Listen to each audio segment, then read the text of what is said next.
Hi, my name is Paul and welcome to the Learning Net. In this video I'm going to show you how to configure an ASA within GNS3's emulator program. Okay, I know it can be quite tricky, and I know you've probably searched a lot of sites on the internet already to find the right files to make this work. The two files that I want you to download I know definitely work with this program. So first thing we need to do, obviously, is start GNS3. While that's starting, let's go onto the internet and go to a website called ccnainstructor.com, which I'm already at. Click on the Free Tools tab and then just scroll down and download the last two files that you see there. It's the Cisco ASA 8 files. One is the kernel and one is the ini.trd.gz file. Okay, click on those, download those. Once you've downloaded those, you go into GNS3 itself, click on the Edit tab, go to Preferences. Let me just bring this into the window. Click on QEMU. Select the ASA tab, and this is now where you need to specify where you downloaded those two files. Okay, so they're both on my desktop, hopefully. I'm just going to set that up now. There's the first file. Let's specify the kernel. Also on my desktop. Alright, once I've done that, I just need to click Apply and OK it. I can now drag a ASA firewall onto my work pane within GNS3. I can right click on that firewall and go Start. As soon as I click on the Start, it's going to launch the little application. Let me just bring that into focus for you. Okay, leave this running, just minimize it. This is the QEMU application, so just minimize that, leave it running. Okay, now you need to right click on the ASA icon in the work pane and go Console. Okay, I'll bring the console into view. You'll now see a whole bunch of output within that console. Let that run until it's finished. Okay, there we go. Right, just read what it says at the bottom. It says, please press enter to activate this console. Okay, but before we do that, let's just read the last few lines. Okay, this is your first boot. Please wait about 1 minute and then type the following commands: cd / blah blah blah. Okay, please note to use the following command under the ASA to save your configs. Copy run disk 0.private/startup-config.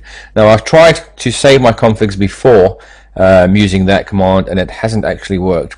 Now, we'll come up with some other videos later on to show you how to save the configs, but for now, if you want to save your configs, all you need to do is do a show run and cut and paste all of that into a text file. That way, the next time you reload the application, instead of you having to rebuild the firewall from scratch, you can just cut and paste the text file back in.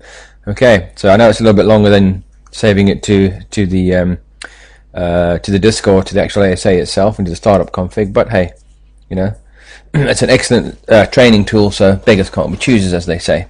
Okay, so that's about a minute gone. I've yabbered on long enough, so let's take this command and let's copy it into the console. Okay, once I've done that, the ASA will begin to load. It'll take a couple of seconds, and there we go. Cisco ASA. Go into the enable mode. No password is required. This is it. Show run, for example. I now have the base config of a typical ASA. There's all my interfaces. They're all shut down. There's no security level set on either of them, etc., etc. And there we have it. We have a working ASA. Admittedly without a config on it right now, but that's up to you to decide how you want to build your ASA. In fact, in later videos I will show you how to use the ASDM with ASA. For those of you that aren't familiar with the command line, that will be quite useful. And of course, I'll show you some basic configs that you will do within the command line, just to get your ASA up and running within GNS3. So what will give you a typical scenario will be an inside interface, a DMZ interface, and an outside interface. And you can do some testing and seeing exactly what you need to do to configure your firewall to secure the devices on the inside and on the DMZ. Okay, you can also use the ASA, I have done it before, as a desktop firewall. Okay, I know it might sound a bit tricky, but it's actually quite simple. All we need to do is have a loopback interface on your machine, on your laptop or your desktop, whichever one you have, and we can use the loopback interface as the inside interface, and we can use the physical interface as the outside, and you will see if you don't allow the necessary ports open, for example HTTP, you won't be able to get on the internet from your laptop. Okay, and I'll show you how to do all of that. You'll actually see the traffic coming through, you can see the hits on the access lists, so you get a good feel of exactly how ASAs work and how you configure them in a real live environment, not just only within the GNS3. Okay, so look out for those videos. I'm going to try and post them sometime this week or next week.